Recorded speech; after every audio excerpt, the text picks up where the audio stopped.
Hello කට්ටිය හොඳින් නේද?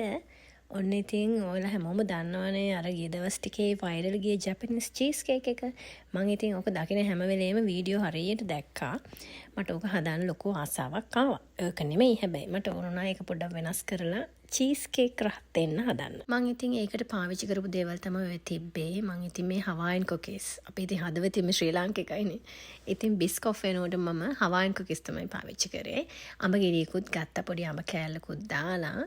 මම මුලින්ම අඹ ටික පොඩ්ඩක් රස කියන්නේ පැණි රහ ගොඩාක්ම නෑ, මේ අඹ ගෙඩිය චුට්ටක් ඇඹුලකුත් තිබ්බා. ඒත් කමක් නෑ කියලා මම ඒ අඹ ටිකක් බ්ලෙන්ඩ් කරලා ඊට පස්සේ තමයි මම ක්‍රීම් චීසුත් ගෙදර තිබ්බා, පරණ පේස්ට්‍රි හදලා ඉතුරු වෙලා. ඊට පස්සේ ඒකෙන් ක්‍රීම් චීස් මේස හැඳි ටිකක් හොඳට පුරවලා දෙකක් විතර දැම්මා. දාලා ඒකත් ආර්කත් එක්කම බ්ලෙන්ඩ් කරා. ඉතින් මේ ගෙදර තිබුණු හින්දා තමයි අඹ ගෙඩිය පාවිච්චි කරේ. ඒක අඹ ගෙඩියයි තිබ්බේ. ඉතින් හොඳ රස අඹ ගෙඩියක් කරනවා නම් තවත් මේක පැණි රස වෙයි. වෙන ඕන පළතුරක් ඔයාලා කැමති පළතුරක් පාවිච්චි කරන්න පුළුවන්. ඉතින් ওই දෙක හොඳට බ්ලෙන්ඩ් කරගෙන මම ඒ හදන භාජනයටම දාගත්තා. ඊට පස්සේ මම ඒකට ග්‍රීක් යෝගට්, මේක වැනිලාවත් මුකුත් ෆ්ලේවර් යෝගට් නෙමෙයි, ග්‍රීක් යෝගට් දැම්මේ. ඉතින් ඒතරගේ රසකුත් නැහැ, නිකන් normal plain යෝගට් එකක්. මම මේකට පාවිච්චි කරන්නේ හවායින් කුකීස් නිසා. බිස්කොෆ් නම් ඒ බිස්කට් එක ටිකක් පැණි රහයි මං හිතන්නේ මේකට වඩා.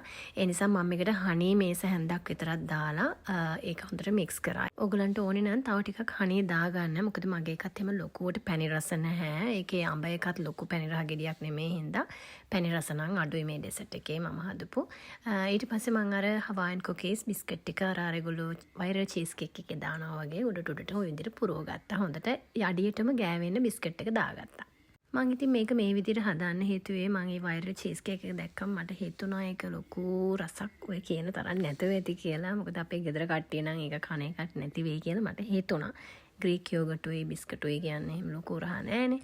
ඉතින් මං ඕක නිකන් try එකක් දුන්නා ඔය විදිහට හදලා. ඔන්න ඉතින් දැන් ඕක මම ෆ්‍රිජ් එකටත් දැම්මා. හදලා හොඳට වහලා ෆ්‍රිජ් එකට දාලා දැන් ඊළඟ දවස් තමයි ඉතින් අපිට කන්න තියෙන්නේ. දැන් ඉතින් ඕක කොහොම වෙයිද දන්නේ නැහැ කියලා හිත අපේ රස පරීක්ෂකත් ගෙදර ඉන්න වෙලාවක රස බලන්නයි යන්නේ. බලමුකෝ රහ හරිද? මේක ඉතින් මේ අරින වෙලාවෙත් මට හිතුනේ මේක රස වුණොත් නම් ඇත්තටම නියමයි. හරිම ලේසි හදා ගන්නත්. අනික ලොකුවට සීනිත් නැහැ, පැණි රහත් නැහැ. ගුණයි, ග්‍රීක් යෝගට්, අඹ ඔක්කොම තියෙන හොඳ දේවල්. ඉතින් බලමු කාලා. ඔන්න ඉතින් මං කාලා ඇත්තටම ටිකක් වෙලා හිතුවා මේකෙන් එන රස ජාති ටික ඔක්කොම මොනවද මේ අමුතු. ඒ කියන්නේ ඇඹුලකුත් එනවා, අඹ වල ඇඹුල. මොකද මේ අඹ ගෙඩිය මං කිව්වා වගේ ගොඩාක් පැණි රහ නැහැ. හැබැයි ගොඩාක් පැණි රස අඹ ගෙඩියක් ගත්තා නම් මීට වඩා පැණි රස තියෙන්න ඉඩ තියෙනවා. මේක මං ආස විදිහේ ඩෙසර්ට් එකක්. මොකද මං ගොඩාක් පැණි රහ ඩෙසර්ට් වලට ආස නැහැ. මේකට සමහර අය කැමති නොවෙන්න පුළුවන් ගොඩාක් පැණි රස ආස අයට. හැබැයි මං නම් මාර ආසයි. හැබැයි මං හිතුවේ නෑ අපේ හස්බන්ඩ් කැමති වෙයි කියලා. මොකද එයා ටිකක් පැණි රස හොයන එක්කෙනෙක්. හැබැයි අන්තිමට මේ පෙට්ටියෙන් බාග් එකට වඩා කෑවේ එයා. එහෙනම් අපි ගියා බයි.